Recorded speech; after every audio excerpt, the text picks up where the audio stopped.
सांसारिक मोह के कारण ही मनुष्य मैं क्या करूं और क्या नहीं करूं इस दुविधा में फंस करके कर्तव्यच्युत हो जाता है। अतः मोह या सुखासक्ति के वशीभूत नहीं होना चाहिए। शरीर नाशवान है और उसे जानने वाला शरीर अर्थात आत्मा अविनाशी है। इस विवेक को महत्व देना और अपने कर्तव्य का पालन करना, इन दोनों में से किसी भी एक उपाय को काम में लाने से चिंता शोक मिट जाता है। निष्काम भाव पूर्वक केवल दूसरे के हित के लिए अपने कर्तव्य का तत्परता से पालन करने मात्र से कल्याण हो जाता है। कर्म बंधन से छूटने के लिए दो उपाय हैं। पहला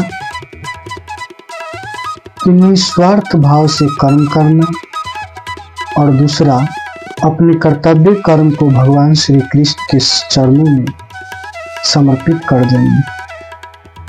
मनुष्य को अनुकूल प्रतिकूल परिस्थितियों के आने पर सुखी दुखी नहीं होना चाहिए, क्योंकि इनसे सुखी दुखी होने वाला मनुष्य संसार से ऊंचा उठकर परम आनंद का अनुभव नहीं कर सकता। किसी भी साधन से अंतःकरण में समता आनी चाहिए।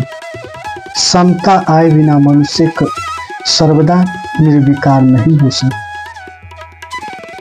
सब कुछ भगवान श्री कृष्ण है, ऐसा स्वीकार लेना सर्वश्रेष्ठ साधन है। अंतकालीन चिंतक के अनुसार ही जीव की गति होती है। अतः मनुष्य को हरदम भगवान श्री कृष्ण का स्मरण करते हुए अपने कर्तव्य का पालन करना चाहिए, जिससे अंतकाल में भगवान श्री कृष्ण की स्मृति बनी रहे। सभी मनुष्य भगवत प्राप्ति के अधिकारी है, चाहे वे किसी भी वर्ण आश्रम संप्रदाय देश वेश आदि के क्यों न हो। सब भगवान श्री कृष्ण को प्राप्त कर सकता है, अर्थात भगवत प्राप्ति का अधिकारी।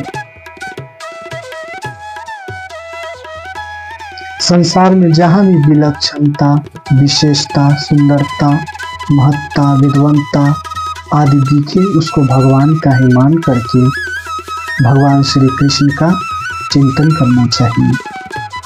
इस जगत को भगवान का ही स्वरूप मान करके प्रत्येक मनुष्य भगवान के विराट रूप के दर्शन कर सकता है। जो भक्त शरीर इंद्रिय मन बुद्धि सहित अपने आप को भगवान श्री कृष्ण के चरणों में अर्पण कर देता है, वह भगवान को अति प्रिय होता है। संसार में एक परम तत्व के जानने योग्य है, उसको जानने पर अमरता की प्राप्ति हो जाती है। अर्थात संसार में सिर्फ भगवान श्री कृष्ण को जानना ही अपने को अमरता प्राप्ति हो जाएगी, क्योंकि भगवान श्री कृष्ण संपूर्ण परमेश्वर है। इस संसार का मूल आधार और अत्यंत श्रेष्ठ परम पुरुष भगवान श्री कृष्ण ही है। ऐसा मानकर अनन्य भाव से उनका भजन करना चाहिए। दुर्गुण दुराचारों से ही मनुष्य 84 लाख योनि एवं नरकों में जाता है और दुख पाता है। अतः जन्म मरण के चक्र से छूटने के लिए दुर्गुण दुराचारों का त्याग करना आवश्यक है।